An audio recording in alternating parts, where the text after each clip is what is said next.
Welcome to The Little Show That Couldn't. I am the director of The Little Show That Couldn't, Jozef K. Richards. You cut me off, Matt. Don't ever. This show is not about cutting people off. That might even be a joke in this episode. All right, go on. I'm Joseph. I'm Matt Henry. I'm sorry, Joseph.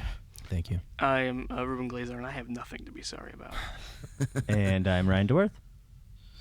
Who may have something to be said. All right, so this is the 14th episode called Friends of Dissension, which is in reference to the, what would you call it, a pop group? The Friends of Distinction. They did the song Grazing in the Grass. means nothing to me. Yeah, actually, that flew over my head both then and now. Yeah, really, that is... for you fans of Grazing in the Grass, I can shig-a-dig-a on very the deep spigot, cut. Can you dig it? That song, you know. No, All right. that's okay.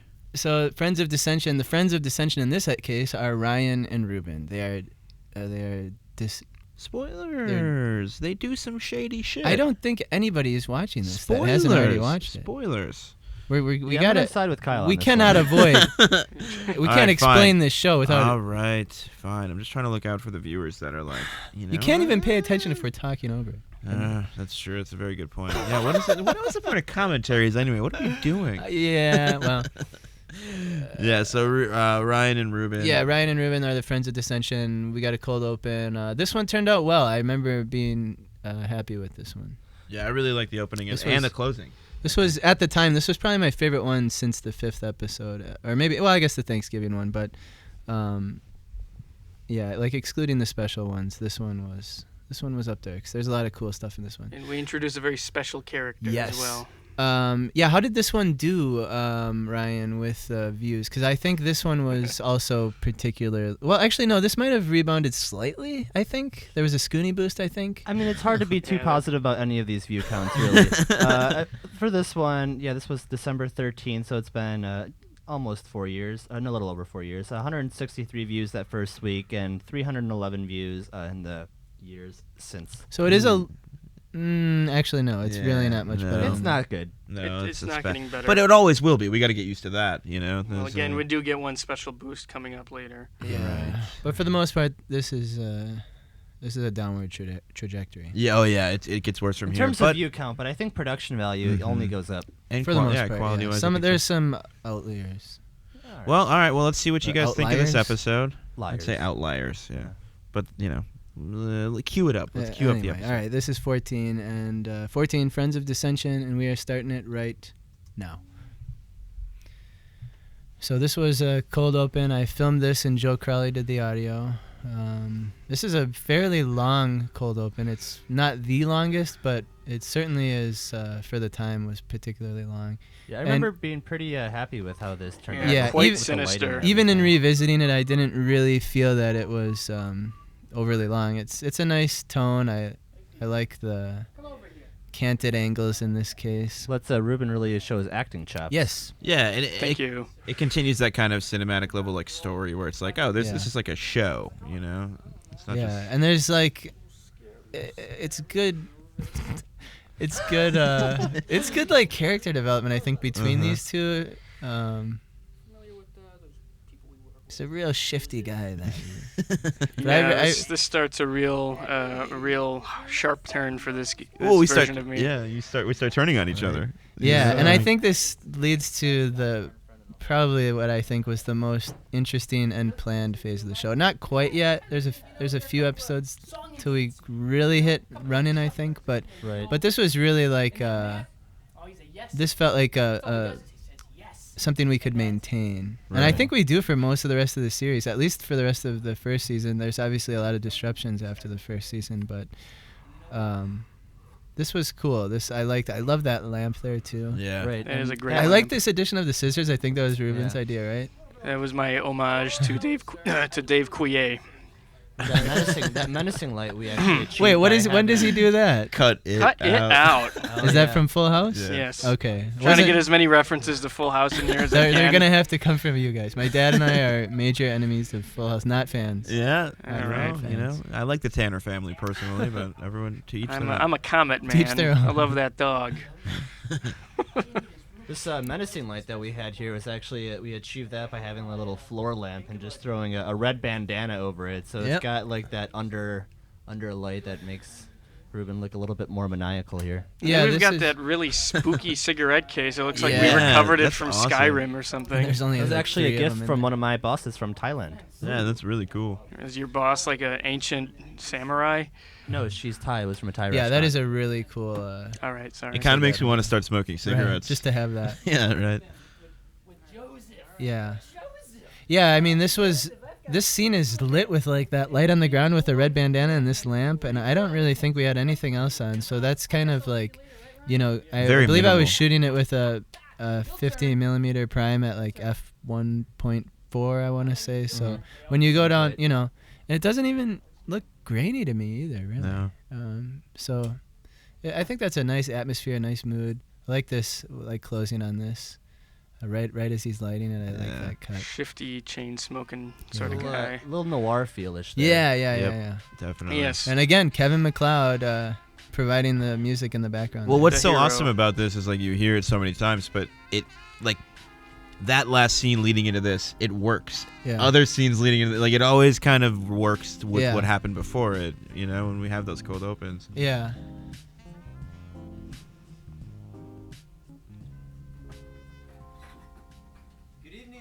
Sometimes Mackenzie's like eyebrow raise matches up with the bling and like And the theme song. She does that every time too, doesn't Just she? about. I mean, she does it multiple times.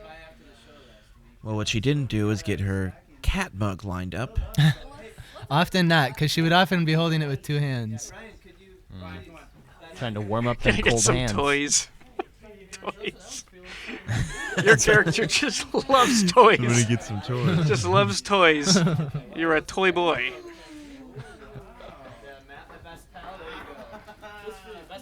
And you're a boy toy. Sure am. Mackenzie and Matt both come across as genuinely excited about this, like believably so. It gets cold. Charcoal, in fact. It's like so much coal too. Like a whole bag. Oh, that was good. I got all the fat characters.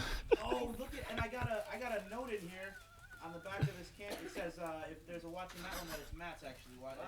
I was investigating. Just a greedy kid. He's just like, You really want that I'm dinosaur. gonna Jealous younger use the brother. watch as a pocket mirror. Yeah, I know, totally. Yeah, totally. very Dudley Dursley. Yeah, and I was so happy about mine too, but I just gotta have that watch. as You well. gotta have more. You gotta It's have not the enough. other person's Yeah. stuff. Yeah, Matt, why don't you remind us, what was your favorite band again? What's the name of your favorite band? Smashing Pumpkins. You already know. This is great excitement that you express. Yeah, there's like a real joy in the air in this one. Really, it's sort of a nice pumps on me. conviviality. We got the pumps on the show. We got the pops on the show. While you do that, Ryan, could you clean up some of this? There's much Christmas cheer in this one. I always love the breaking where you just give Ryan a command. Ryan, can you just? And then he just always does super quickly. He's a good PA. group of MIT researchers believe they may have discovered a new vaccine to Something that I notice in like this news of the week here and in other episodes right in this sort of era, simply don't send them into sometimes we're reading it fairly slow, and I think it's because sometimes we didn't have the teleprompter going fast enough. Right. Like you can tell my pace is a little slower in this one. This was also a Mackenzie original.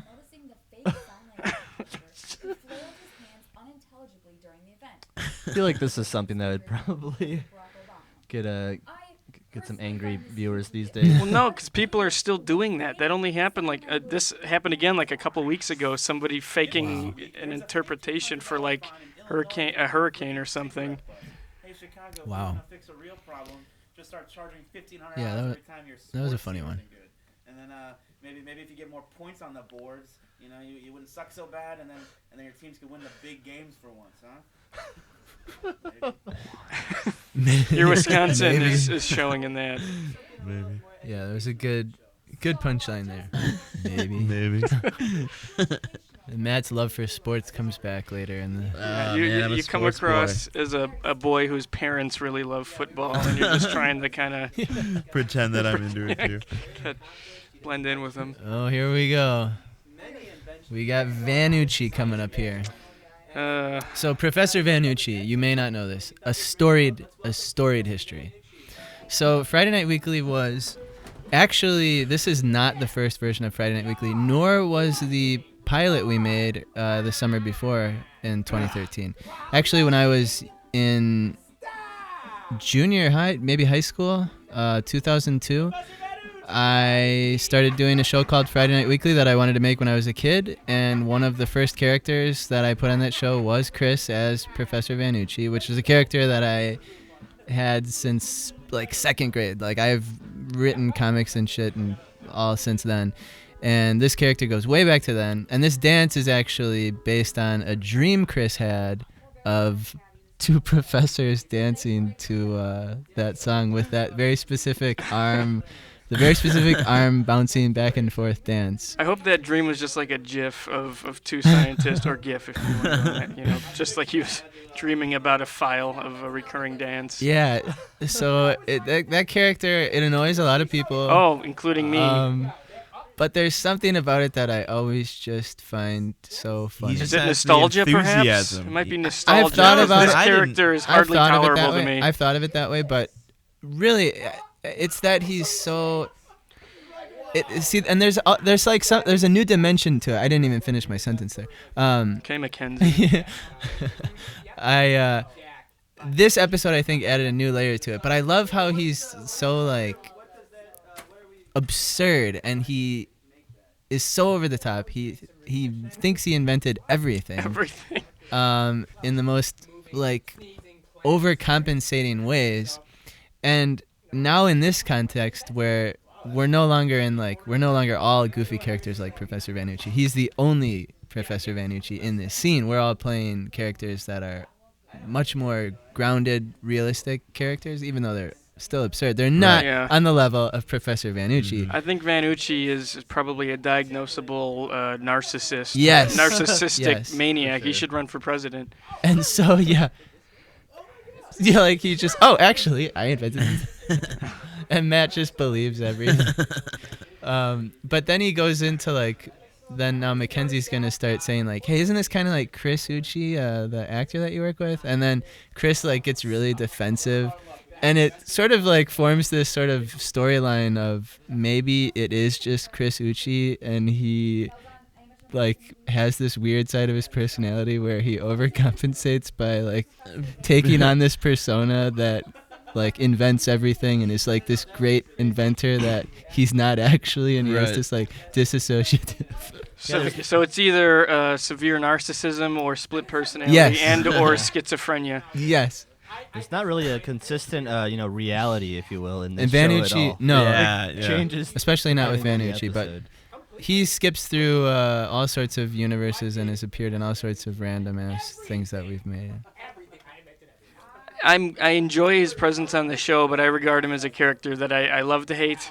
I think that's what he is for most he's people. supposed to be. I think hell is just him saying fun over and over and over again. My head shakes. It gets into the center of my brain when he says fun. Everything turns a little red.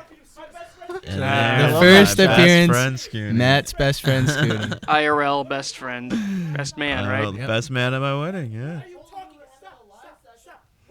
Scooty's looking an awful lot like a tennis coach in this episode. Yeah, we told him wear a polo, get your hair all gelled. It doesn't matter. What are you talking about? You're interrupting me.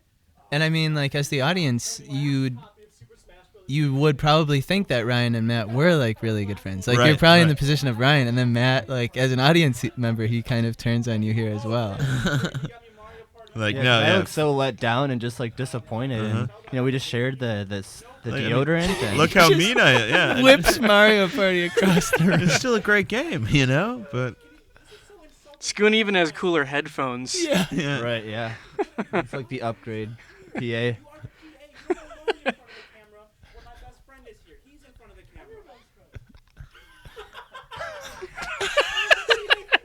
It's so sad. Everybody's laughing along, your reaction, your eyes just widen as he says that, and you just burst out laughing in his face.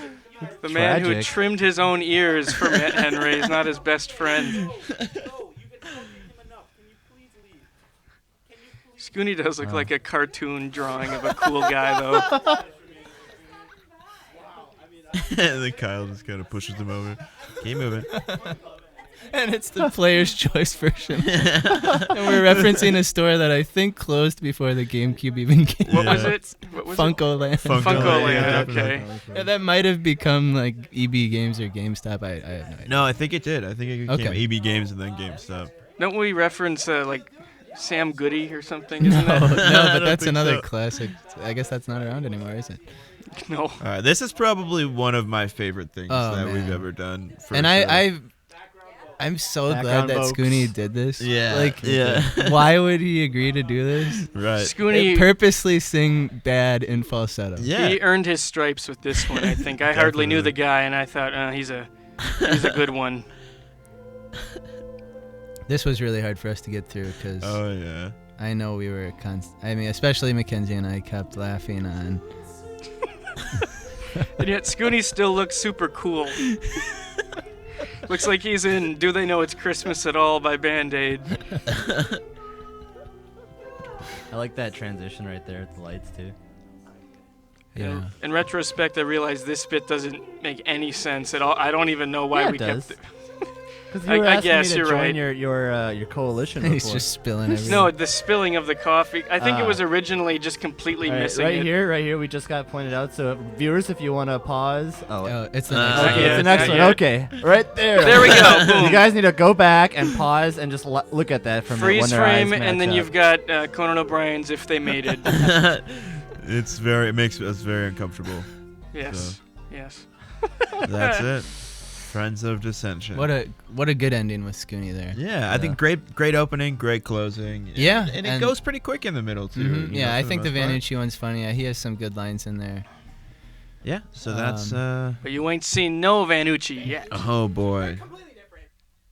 Vanucci Ucci. That's my favorite song by the Monkees. That's funny. All right, guys. Well, that was our 14th episode, Friends of Dissension. We're coming back with a new character introduction in the next episode. This is episode 15, and we introduce a pretty big character in the next Yeah, one. So we're yep, going to want to check that out. That is Stuck on Mew. We'll see you in the next one.